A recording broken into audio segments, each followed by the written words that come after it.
She claimed the lake for years. I bought it in silence. Lake had always been there before either of us. Arrived a quiet, glassy stretch of water, hidden behind our properties, reflecting sunsets like it belonged to no one. And to everyone at once, its surface smooth as polished stone in the early morning's mist, rising slowly, as if the water itself was breathing. I used to stand on my side of the property with a mug of coffee and watch the light crawl across it, thinking how rare it was to find something so calm, untouched, and neutral in a world obsessed with lines. Fences and ownership, at least that is what I believed, because Karen believed something else entirely. She treated the lake like an extension of her backyard, not just enjoying it, but claiming it. Her dock stretched far into the water, boards bleached by the sun placed with the casual confidence of someone who never expected to be challenged. Her kayaks sat permanently tied to the shore, bright plastic bodies knocking gently against one another like they had always belonged there. She hosted loud weekend parties where music echoed across the water. Guests wandered freely across grass that was not hers, drinks in hand, laughing, as if ownership came from confidence alone. And the strange part was how no one questioned it. People act as if boldness is proof, as if repetition turns assumption into law. I watched from a distance, at first not out of fear, but curiosity, trying to understand how someone could occupy space so completely without ever asking permission or producing a single document. The first time I politely mentioned boundaries, she smiled thinly, a smile practiced sharp around the edges, and said, "Oh, don't worry, everyone knows this lake is basically mine." That sentence stayed with me because basically is what people say when paperwork doesn't exist. And in that moment, something subtle shifted, not anger, not confrontation, but awareness. I started noticing details I had previously ignored: the way her dock crossed an invisible line, the way her guests parked along the edge of my access path, the way she spoke to delivery drivers, gardeners, and neighbors with the same tone of authority, as if the entire area was an extension of her. Well, I checked county maps out of mild curiosity at first, then with growing focus, tracing parcel lines, old surveys, tax records, deeds written in language so dry it felt immune to ego. And there it was, clear, precise, unemotional. The lake was not hers, not mostly, not basically, not even slightly. It was shared land, with defined boundaries, easements, and restrictions. Her dock violated every one of them. I didn't confront her immediately, because time favors the prepared, and silence has a way of revealing patterns. Over the following weeks I watched as she expanded her presence. Chairs multiplied near the shoreline. A fire pit appeared one afternoon, without notice, stone hauled in by contractors who never once stepped onto her side of the property. I documented everything: dates, photos, angles, quiet evidence, stacking patiently, while she grew louder, more comfortable, more convinced that reality bent toward whoever spoke first, and loudest. Neighbors nodded along when she spoke about the lake. Some even repeated her claim word for word, as if borrowing confidence was easier than verifying truth. It amazed me how quickly a lie could become community folklore if delivered with a smile and repetition. Meanwhile, the lake remained unchanged, indifferent to her certainty. Sunsets still burned orange and gold across its surface. Birds skimmed the water at dawn. Frogs sang at night, unconcerned with imaginary borders. Nature doesn't recognize arrogance, it only recognizes balance. And I felt that balance waiting just beneath the surface like a held breath. The chapter of the lake wasn't about conflict, yet not openly. It was about assumption versus record, volume versus validity, confidence versus proof. Karen believed ownership was something you performed. I knew it was something you held quietly until it mattered. And as summer deepened and her parties grew louder and her dock crept further into the water, I understood that this was only the beginning, because people who claim what isn't theirs rarely stop on their own. And people who rely on basically eventually meet someone who prefers exactly. 6 months later, I found the listing by accident, scrolling through property sites on a quiet Sunday morning, my coffee cooling beside me. The headline jumped off the screen: private freshwater lake and surrounding land for sale. The words seemed almost too simple for the significance they carried. The price was high, but fair, reflecting decades of care, of family ownership, meticulous maintenance, and a rare untouched stretch of water in a world where everything was subdivided. And claimed the seller was an elderly man whose family had owned the lake for generations, a man who understood the quiet dignity of property and the invisible weight of responsibility. There was no HOA, no shared access, no easements, nothing to dilute the authority of ownership or cloud the boundary lines. I didn't rush. I sat back in my chair and mapped the property in my mind, tracing its borders, comparing them to the maps I had memorized in the previous months. The survey maps I had studied late at night, candle flickering against the pages. Historical records spanning decades of land transfers, tax payments, and legal filings, each line confirmed the same truth: Karen had been enjoying something. She never owned a reality so simple, yet so explosive it made my pulse quicken, not out of triumph, but because the world is often more patient than people expect. I verified deeds, compartment the signatures, the Nuttazut puns, the chain of custody of land documents, watching each mark solidify my confidence in what I already suspected. Boundaries were precise, unyielding legal lines that no amount of repeated parties or confident claims could blur. I checked historical photographs from the county archives, knotting docs that had come and gone over the decades, land surveys from the 50s and 60s, showing exact measurements, little annotations that seemed mundane at the time, but now read like warnings. Karen had assumed the lake by volume of presence. But legality does not bend to repetition or volume. Every document aligned, every record reinforced the immutable truth. The lake was mine now, not just in spirit or principle, but on paper, a reality with teeth. When the deal closed, I did not celebrate quietly. I signed papers across a long, polished table, exchanged handshakes with a lawyer whose eyes recognized that satisfaction lies in preparation, not in ceremony. I did not announce it. There was no press, no photos, no social media declaration. I returned home with a folder heavy with proof and a mind focused on patience. Because people like Karen do not react to facts, they react to shock. They need the sudden unraveling of their assumption to understand reality. They need the invisible threads of ownership to snap in front of them before they acknowledge truth.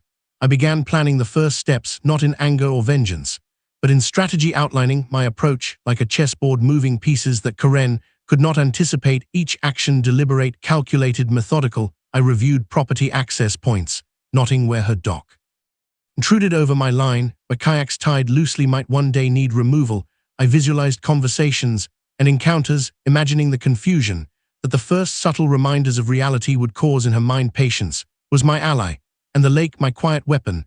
The water lapped gently against my new boundaries, a mirror of serenity, undisturbed by human assumption or arrogance. I waited as the sun set, painting the water gold, the reflection of trees and sky, uninterrupted by claim or confidence. The lake did not care about Karen, it only obeyed what was real and written, and as I watched I understood fully that ownership is a quiet thing, a statement that does not need shouting to exist. It only needs recognition and adherence. And when the first ripple of shock eventually reached her, it would be mine to observe, like a slow sunrise unfolding across the calm surface of everything she thought she had claimed. The meltdown came fast, not like a storm you can see rolling in across the lake, but like a pressure crack under ice, sudden and loud and impossible to ignore.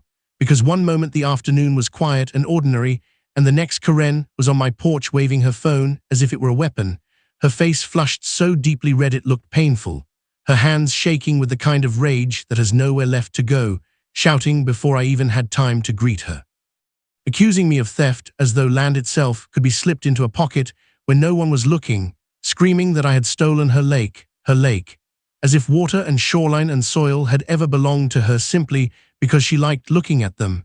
And I remember noticing strange details in that moment, the way her voice kept jumping in pitch, the way she paced back and forth like an actor missing their mark, the way she kept unlocking and locking her phone as if proof might magically appear if she tried hard enough. And when I calmly said that I hadn't stolen anything, that I had bought it, legally, with signatures and surveys and wires and months of paperwork, she burst out laughing in a way that wasn't joy but panic wearing a mask, laughter that collapsed into tears and then hardened back into shouting, telling me she had lived there longer, as though time alone were a deed, telling me her property value depended on the view, as though the world owed her a return on emotional investment, insisting that her dock was grandfathered in by what she called community understanding, a phrase so vague and yet so confident that it revealed everything about how she had moved through life, assuming consensus where there was only silence, assuming permission where there had only been tolerance. And I listened, still calm, because calm is powerful when someone else has lost control. And when I showed her the survey, the clean lines and measurements, the stamped authority of reality, something shifted, because the dock she had defended with such certainty was on my land. The shoreline she had landscaped with stones and shrubs and little solar lights was mine. Every inch she had claimed through habit rather than right was suddenly exposed, and that was the moment her voice cracked, not with anger now but with fear. The kind of fear that comes when a story you've told yourself for years collapses all at once, when she yelled that I couldn't do this to her, not because it was illegal or immoral, but because it disrupted the narrative she relied on. And standing there, I realized something important, something deeper than property lines or zoning laws, something that explained not just her reaction, but so many others I'd seen like it, that she didn't see land, she saw entitlement. She saw a reward she believed she had earned simply by proximity and duration. She saw a promise that had never been made but that she felt had been broken. And as she stood there unraveling on my porch, I understood that for people like her, ownership is not about documents or rights or fairness. It is about expectation hardened into belief, about comfort mistaken for claim. And when that belief is challenged, the response is never rational negotiation, but emotional collapse. Because you cannot reason someone out of a position they did not reason themselves into. And as she finally stormed off, still muttering, still shaking, I looked out over the water, now undeniably mine, and felt not triumph but clarity, because the lake hadn't changed, the land hadn't moved, only the illusion had shattered. And that sound, the sound of entitlement breaking against reality, was louder than her screaming ever was. I hired a contractor the following week, after weeks of careful planning discussions, with surveyors and legal counsel, ensuring every inch of property line was confirmed, no arguments, no legal threats, just precision, the kind of precision that leaves no room for interpretation. A 6-foot wooden privacy fence, built exactly along the legal boundary, each post sunk deep into the ground, the boards treated and polished straight, unforgiving, permanent. The fence did not merely stand, it declared authority, silently powerful and absolute. It did not just block access to the lake, it redrew her world. Without a word, her fire pit now ended up on my side of the property. A small circle of stones and ashes, once her domain, now entirely within my control. Her garden lights stopped abruptly at the boards, leaving her carefully curated paths dark, and cut off her party space, became a narrow strip of grass facing a wall, where laughter once spilled freely, now silence, pressed against wood. Heavy curtain Karen arrived in a storm of outrage, arms flailing, shouting at workers, threatening lawsuits, and filming everything for evidence. As if cameras could rewrite reality, she recorded every board placed, every nail driven, every fence panel aligned perfectly with the surveyed line. She yelled at the contractors, calling names and quoting obscure property codes, while they continued building calmly with measured steps and steady hands, because evidence only matters when you're right. The workers moved methodically. Every hammer strike deliberate, every plank placed according to the plan, nothing left to chance. The fence rose like a wall of consequence, dividing space and expectation. The impact on her yard was immediate, dramatic. She tried to salvage the fire pit, moving stones back over the fence line, only to find that every inch was now beyond reach. Her decorative lights ceased abruptly, creating dark patches where once illuminated paths had led guests safely across her imagined domain. She adjusted her seating, pulled chairs closer to the narrow strip left facing a blank wall, but the energy had shifted, the parties, the laughter, the sense of ownership, all constrained by a line of wood and reality. The psychological weight of the fence was something I observed quietly, like a scientist noting change in a controlled experiment. Her expressions ranged from disbelief to fury to eventual cautious calculation.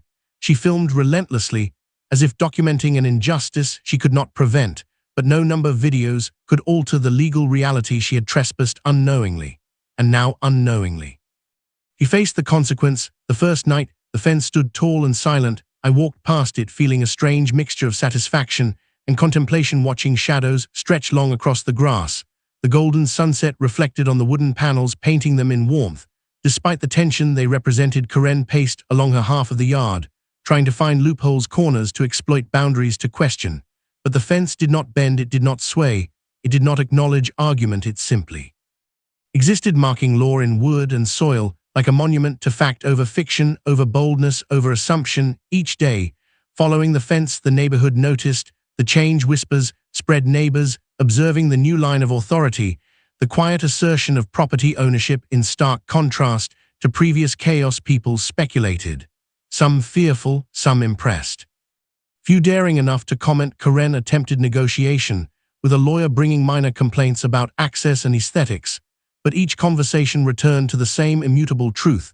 The fence represented the clarity of boundary, the enforcement of right, the patience of preparation. She tried to reclaim parts of her party space, with temporary chairs, temporary tents, temporary loudspeakers.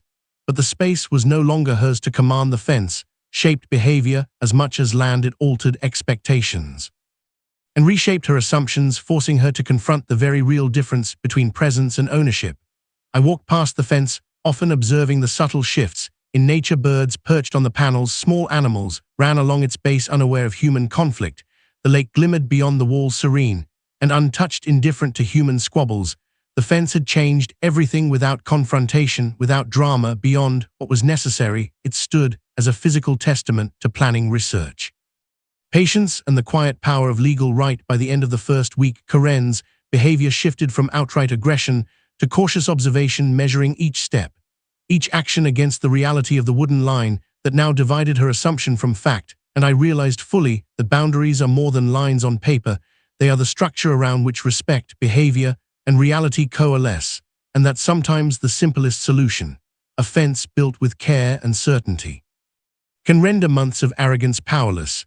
And as the sun set behind the lake and the fence cast long, unwavering shadows across the grass, I knew that this single act had reshaped not only the land, but the narrative of ownership itself, teaching the loud and confident that permanence belongs to those who prepare, and that sometimes silence, wood, and precision speak louder than 1,000 angry words.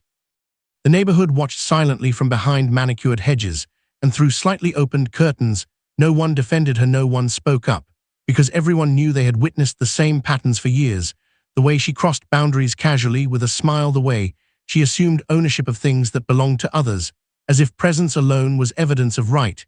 The HOA sent me a letter, brief, formal, polite in appearance, challenging the sudden assertion of legal ownership, citing minor ordinances and procedural nuances. I responded simply and without drama by sending back the deed, the official documents, stamped, notarized, recorded evidence of ownership. No commentary, no flourish, no unnecessary explanation. The deed itself was more powerful than any argument or indignation that could be expressed.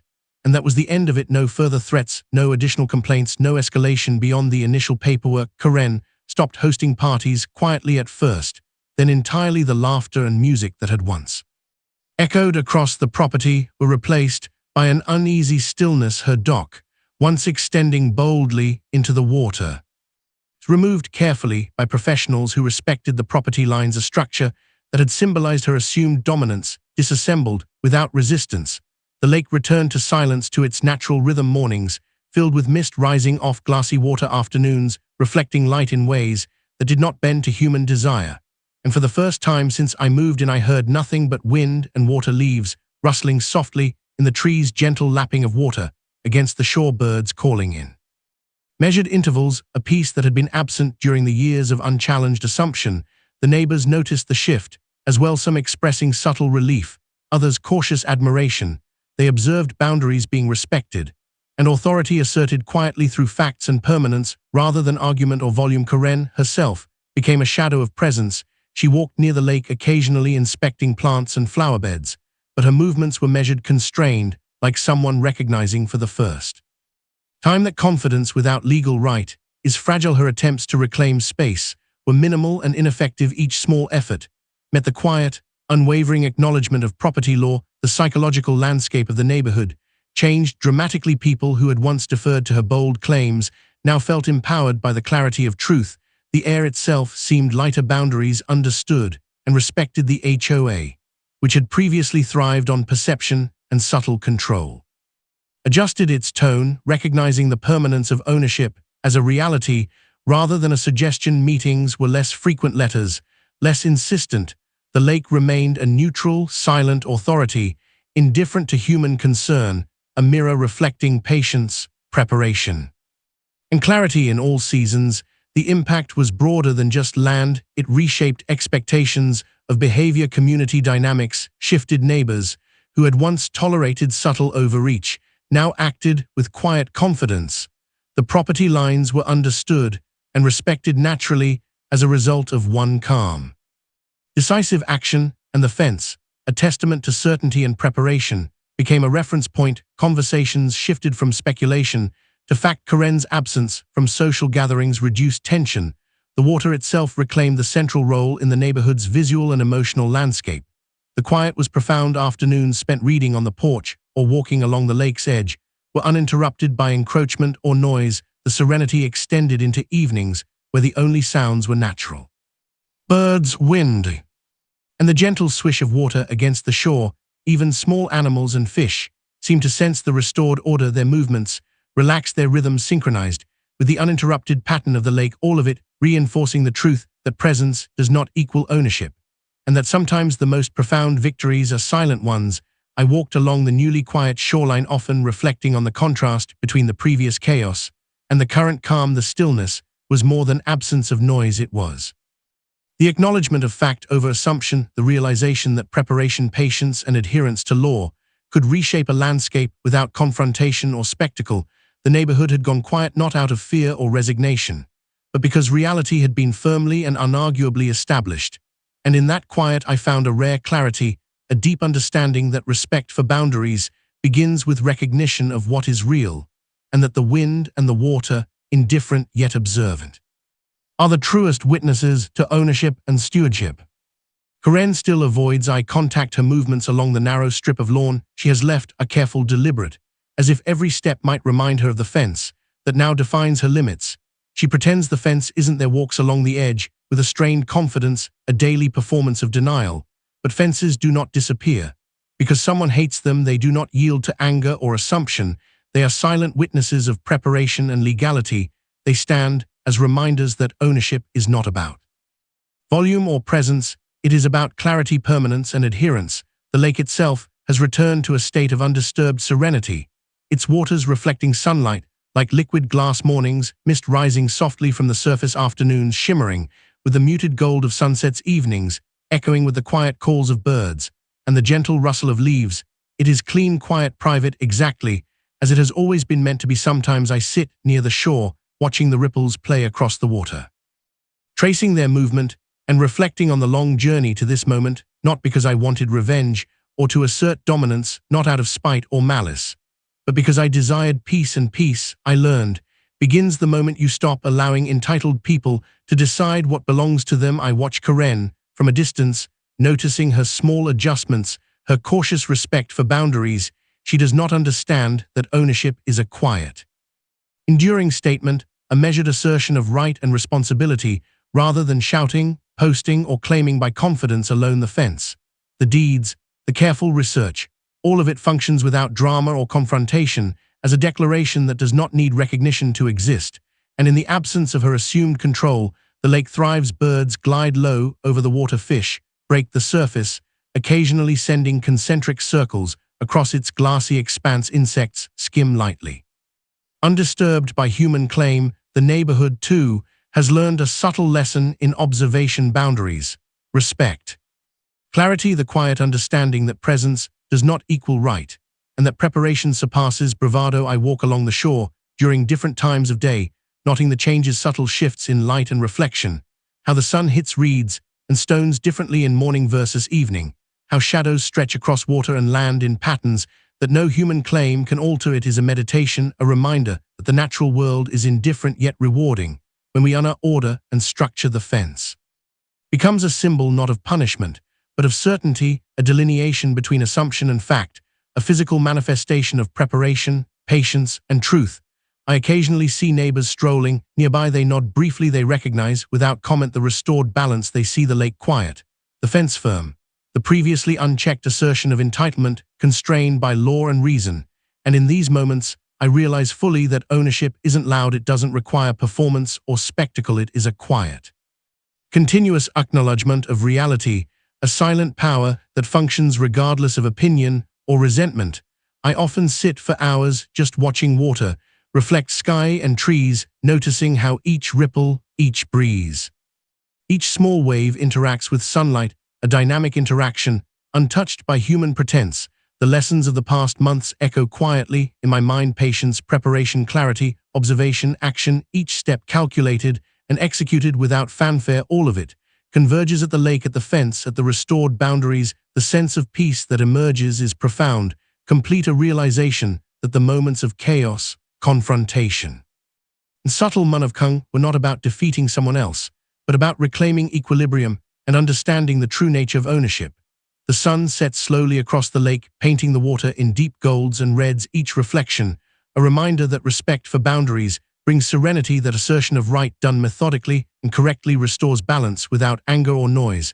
And as the evening air cools and the last light fades into twilight, I understand that peace is not something given or taken. It is something established patiently, deliberately, silently, and once established it endures independently of those who once sought to disrupt it. The lake remains untouched, clean, quiet, private, a sanctuary defined not by loud claims, but by the enduring power of preparation and the quiet acknowledgement of truth.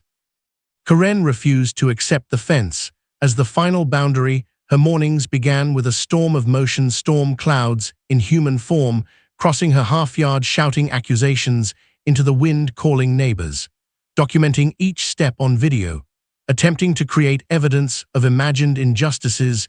She moved with urgency, with anger, with the kind of performative confidence that had once convinced others that her assumptions were fact, but her words bounced off the wall. I had built the fence not merely a barrier of wood, but a symbol of preparation, legality, and ownership, a declaration that reality could not be swayed by volume or presence. Each plank aligned, every post sunk, every line surveyed and verified. She raged against permanence and the immovable assertion of law. I decided to escalate, but not with anger or haste. Instead, I invited the HOA representative to walk the property lines with me, a neutral party who understood procedure and documentation, but had little interest in gossip or speculation. We walked slowly from corner to corner, tracing survey markers, checking the deeds, referencing maps, comparing historical records. The clarity of ownership unfolded with each step. The lake itself glimmered quietly behind the fence, indifferent to human theatrics. The HOA representative observed in silence, occasionally noting facts and confirming alignment. The fence, the line, the lake, everything corresponded precisely to recorded reality. Karen attempted interruptions, shouting about minor anomalies, appealing to neighbors, waving cameras in frantic gestures, but each claim was countered quietly with evidence, deeds, survey maps, property records, all clear, all unequivocal. She tried to use the presence of guests and neighbors to reinforce her narrative, but the silent observation of others diminished her effect. Neighbors who had previously whispered in her favor now stood back with neutral or questioning expressions. Her confidence, once bolstered by repetition and boldness, began to crack. She stumbled over facts, misquoted measurements, contradicted herself as each statement was calmly corrected by maps and records. The psychological weight of undeniable proof shifted the energy she had controlled for years. The contrast between entitlement and legal ownership became evident not only to her, but to the community watching in silence. The entire morning became a demonstration of authority, fact, and calm preparation. Her shouting gradually diminished, replaced by frantic gestures and tense expressions. She moved along the narrow strip of lawn on her side of the fence, visibly calculating each step to avoid legal intrusion. The lake remained undisturbed, ripples moving gently across the surface, as if mirroring the quiet assertion of truth. At noon she paused, leaning against the fence, breathing heavily, her eyes avoiding mine, but occasionally darting to the survey markers. The HOA representative took notes, nodded, and left quietly, leaving Karen with nothing but the weight of reality surrounding her. For the first time, everyone could see the difference between entitlement and ownership. Clarity replacing confusion, certainty overtaking assumption. She could no longer perform confidence as authority because authority had been established silently. Legally, permanently, she remained on the wrong side of the fence. Stunned disbelief, replacing her previous indignation. Neighbors returned to their routines, the garden gates, lawn furniture, and lakefront all remaining undisturbed by her presence. The fence, deeds, and maps had done what yelling could not, and her anger gradually became impotent, a distant echo, unable to alter reality. I walked the property lines again that evening, observing the subtle shifts, the fence casting long shadows across both lawns, the lake reflecting a calm orange sunset, the air quiet, except for natural sounds, birds, wind, water moving without regard to human contention. The confrontation had ended without spectacle or drama. The demonstration of preparation and evidence replaced conflict with observation and clarity. Karen's posture, once bold and commanding, was now constrained, calculated, her steps limited by lines she could not cross without consequence. The neighborhood had learned a lesson in patience, authority, and the enduring power of facts. Entitlement could perform loudly, but truth asserts quietly yet undeniably by sunset. Karen stood silently on the wrong side of the fence, her shouting replaced by stillness, her gestures minimal, her eyes wide, in a mixture of shock and reluctant recognition. The confrontation had revealed fully the difference between assumption and law, between volume and evidence, between what is claimed and what is owned. I returned to my side of the fence and watched the lake ripple gently under the fading light, realizing that preparation, calm, and clarity are louder than any shout and more enduring than any threat. Weeks passed in quiet succession, the relentless mornings of shouting and confrontation fading into memory. Karen ceased her daily inspections. The videos and accusations stopped. The fence remained solid and unyielding, the lake serene and private, exactly as it had been meant to be. I could finally enjoy the tranquility I had purchased, walking along the shore on quiet evenings, feeling the gentle brush of wind against my face and the subtle rhythm of water against the shoreline. The sunset painted the lake in golds and purples, reflections dancing across the surface, each ripple catching light differently, as if the water itself acknowledged the permanence of order and the restoration of boundaries. No celebrations, no arguments, no public declarations, just peace, a peace that had been absent during the years of assumption and overreach. The neighborhood, too, settled into observation. No one spoke loudly about the events, no congratulations were given, no fanfare, only a silent acknowledgement of reality and respect for property lines. The lesson was absorbed. Without ceremony, ownership isn't loud, it is certain, consistent, methodical, quiet. Karen still glares occasionally from the other side of the fence, her movements constrained and deliberate. Walking the narrow strip of lawn left to her, she measures each step, as if calculating the legal consequences of every motion. The dock is gone, the fire pit remains on my side, the garden lights end where the fence stands. Boundaries that had once been ignored are now respected as fact. The lake itself has become a mirror of clarity, each reflection on the water, a reminder of the power of preparation and the enforcement of right. I often walk barefoot along the soft grass near the shore, feeling the subtle changes in the earth and water temperature, noticing birds skimming the surface, fish breaking occasionally to remind me of life, undisturbed by human folly. The evenings stretch long with quiet, the sky's colors deepen and shift, silently without announcement. The water reflects the spectrum of oranges, purples, and deep blues, a visual representation of calm that follows assertion and order. In the weeks following the confrontation, Karen's presence became a study in tension, restrained energy.